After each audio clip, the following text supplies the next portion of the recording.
자, 반갑습니다. 심령세원입니다. 오늘의 주제는 뇌졸중 경고 신호 꼭 기억하세요입니다. 세계에서 두 번째로 흔한 사망 원인, 바로 뇌졸중입니다. 흔히 뇌졸중을 중풍이라고도 하지요.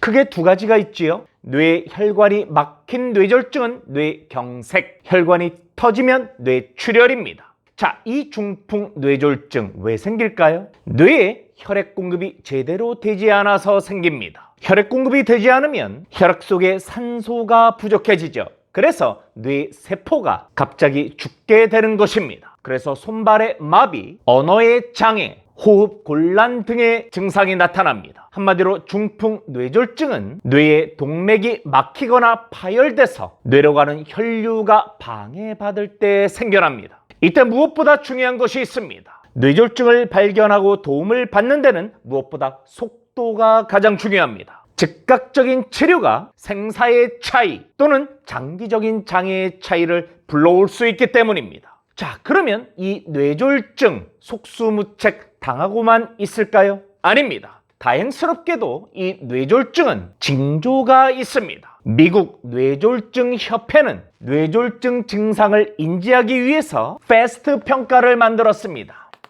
패스트는 얼굴, 페이스고요. A는 팔, 암스입니다. 그리고 S는 말하는 것, 이야기하는 것, 스피치입니다. 그리고 T는 무엇보다 중요한 시간, 타임입니다. 즉 뇌졸중 초기 증상을 빠르게 판단하기 위한 테스트 패스트입니다. 먼저 페이스, 얼굴을 보고 미소를 짓거나 치아를 보여달라고 요청합니다. 양쪽 얼굴 중 한쪽이 처지거나 비대칭적으로 보이면 뇌졸중의 징후일 수 있습니다. 두 번째, 양팔입니다. 두 팔을 동시에 들어 올리게 합니다. 그런데 양팔 중 한쪽 팔이 내려오거나 움직이지 못한다면 뇌졸중 의심할 수 있습니다. 자, 세 번째, 스피치입니다. 간단한 문장을 따라하게 하거나 대화를 시도해 봅니다. 그런데 말이 어눌하거나 단어를 제대로 말하지 못하거나 이해하지 못한다면 뇌졸중의 징후일 수 있습니다. 마지막 네 번째, 타임, 시간입니다. 위에 페이스, 암스, 스피치 세 가지 중에서 한 가지라도 확실히 나타난다면 즉시 신속한 치료가 중요합니다. 혹 뇌 손상이 오더라도 최소화시킬 수 있지요. 뇌졸중은 대부분 갑작스럽게 발생하지만 미리 전조 증상이 나타날 수 있습니다. 이러한 뇌졸중 전조 증상은 일과성 허혈 발작과 관련이 있는 경우가 많습니다. 일과성 허혈 발작을 미니 뇌졸중이라고 하지요. 이는 뇌로 가는 혈류가 일시적으로 감소해서 뇌졸중과 유사한 증상이 나타나지만 일반적으로 몇 분에서 1시간 이내에 그 증상은 대부분 사라집니다. 일과성 허혈 발작 증상은요, 얼굴의 마비, 팔다리의 약화, 말하기의 어려움, 보이는 시야의 장애 등 뇌졸중 증상과 유사합니다. 또한 평소와 다른 매우 심한 두통이 나타날 수 있는데요, 출혈로 인한 뇌압 상승이 원인이 될 수 있습니다. 갑작스런 심한 두통으로 벼락 두통이라고 불립니다. 영어로는 스트로크라고 하는 이러한 중풍 뇌졸중, 무엇보다 전조 증상을 잘 살펴야 합니다. 그 전조 증상, 즉 페이스, 암스, 스피치 이 세 가지 중 하나만 보이면 그 즉시 병원에 가셔야 합니다. 그래서 우리들은 일상에서 뇌졸중의 증상 꼭 기억할 필요가 있는 거죠.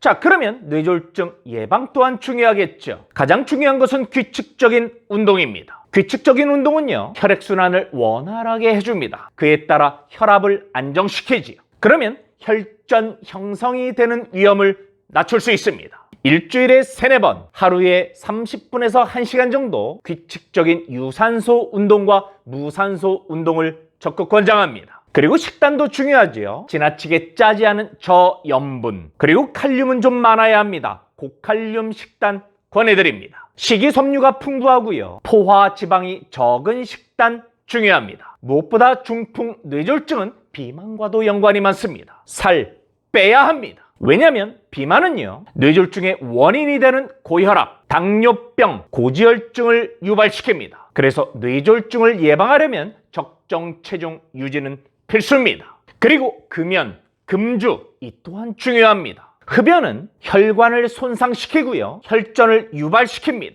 그래서 뇌졸중 위험을 증가시키죠. 그리고 과도한 음주는 고혈압의 대표적 원인이 될 수 있습니다. 드시더라도 하루 한 잔 이하를 권해드립니다. 마지막으로 무엇보다 늘 지니고 있는 질환, 기저질환이라고 하죠. 특히 뇌졸중과 연관이 많은 고혈압, 당뇨병, 그리고 고지혈증이 있는 분들은 전문 의료기관에서 정기적인 검진 필수입니다. 자, 뇌졸중 누구나 걸릴 수 있습니다. 그러나 충분히 예방할 수 있고요. 전조 증상이 있다면 충분히 그 장애를 최소화시킬 수 있습니다. 오늘 이 패스트 확실히 기억하시고 제가 전해드린 예방법도 꼭 실천하시기 바랍니다. 그래서 여러분들이 더욱 건강하시고 행복하시길 기원합니다. 그런 마음 담아 힘차게 기운드립니다. 아자아자 파이팅!